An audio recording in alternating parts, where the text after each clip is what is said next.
had to miss his science class this week to go to training. So fingers crossed we see him. Let's take you now to Manchester and talk to our Premier League insider, David Ornstein, who joins us. David, we're going to talk Arsenal, I think, and their plans for the summer in just a tick. But we just looked at the highlights from midweek in all of the European competitions, which was so disappointing for all but Aston Villa. And the ramifications are what, David? Well, it's a major blow, Rebecca. There's no doubt about that. I've spoken to many people at many of the clubs involved.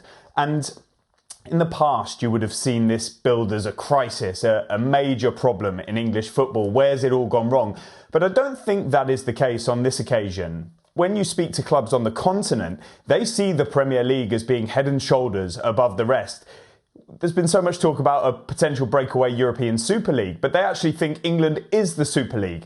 What we can see here, perhaps, is that England, the Premier League, is a victim of its own success in terms of the quality of the play, in terms of what that has brought in television deals such as this with NBC, in terms of the schedule as well. And if we run through all of them, the quality, that strength in depth that I mentioned, it's unrivaled. The intensity of the Premier League and the ability for any team pretty much to beat another is not replicated on the continent. And I say that with total respect for the Germanys, Spains, Italys of this world, but that is a fact.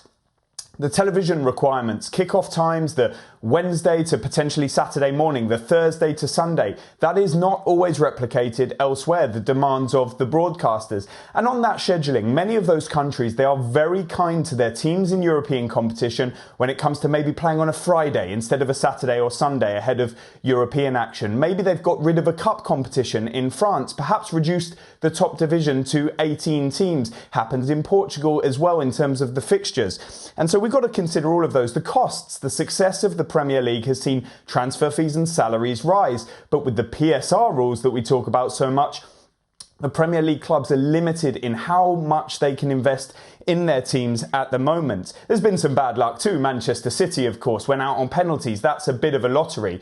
And what are the solutions in this? Well, FA Cup replays are going to be scrapped from next season, but that has proved highly controversial. So every time the clubs, the leagues try to do something to improve the situation, there are mitigations on the other side. This is why the ESL, the proposed European Super League, was talked about so fiercely for so long and will continue to be because of the offer of more spaces in European football. It failed on the basis it was a closed league system and also there was no merit to qualification. If that was to be tweaked in the future, maybe this will come back to the table. For now, I don't think there's a major problem. I think this has just been a bad year so far. Aston Villa could change that. Yep, they absolutely could. Into the semi-finals of the Europa Conference League are the Villa. Now let's talk Arsenal, who go to Wolves today. We've just talked about what a massive game this is. But looking ahead a couple of months, David, how much does what they do in the summer depend on what happens today and in the next few weeks?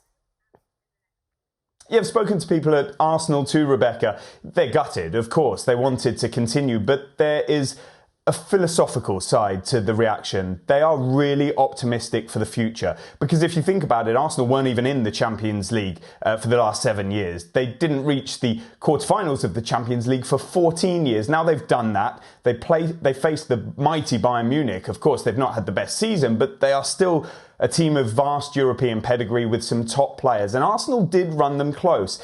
And I think there will be a good feeling going forward. The trajectory that they've been on under the Cronkies, under Edu as sporting director, under Mikel Arteta as manager, I think will continue. They've recruited really well, but they must do that again this coming summer. A lot of it will come down to what finances are available, but I'm sure they have their targets, like in attack, which is something that you could see in the Bayern Munich game and recently against Aston Villa as well. They are looking at players like Benjamin Sesko at RB Leipzig, like Victor Gyökeres at Sporting Lisbon. There'll be a number of others too. I don't think they'll be looking towards, say, an Ivan Toney or an Alexander Isak, who has been linked to them. Into midfield, there will be options they'll be studying at number 6 and number 8, such as Martin Zubimendi of Real Sociedad, such as Bruno Guimaraes and Newcastle United. Many other teams in for all of these players as well. Perhaps a left back, perhaps a backup number 1 in goal if Aaron Ramsdale leaves. But it will largely be predicated, whether it comes before or after, on sales to balance the books for PSR. So we could see you know, the likes of Eddie Nketiah departing, Reece Nelson and Emile Smith-Rowe. Speculation over the future of Gabriel Jesus, of Alexander Zinchenko, which shows how far Arsenal have come, of the aforementioned Aaron Ramsdale as well. They've got young players coming through. Will they be given their head? Ethan Nwaneri, Miles Lewis-Skelly, even further down, somebody like Max Dowman is really highly thought of. So Arsenal are on a good path. Mikel Arteta is coming up to the last 12 months of his contract. That is another major thing on their agenda too.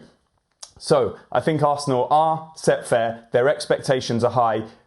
They've still got a chance in the Premier League, and that's what makes today so critical. Absolutely does. David Ornstein, as always, brilliant stuff. Our Premier League insider joining us live from Manchester. Hi there, I'm Rebecca Lowe, studio host for NBC's coverage of the Premier League. Don't forget to hit subscribe to watch more videos all season long. And for even more Premier League content, from original series to live matches, head over to Peacock. And be sure to tune in for Premier League mornings every weekend on USA Network and on Peacock. We will see you there.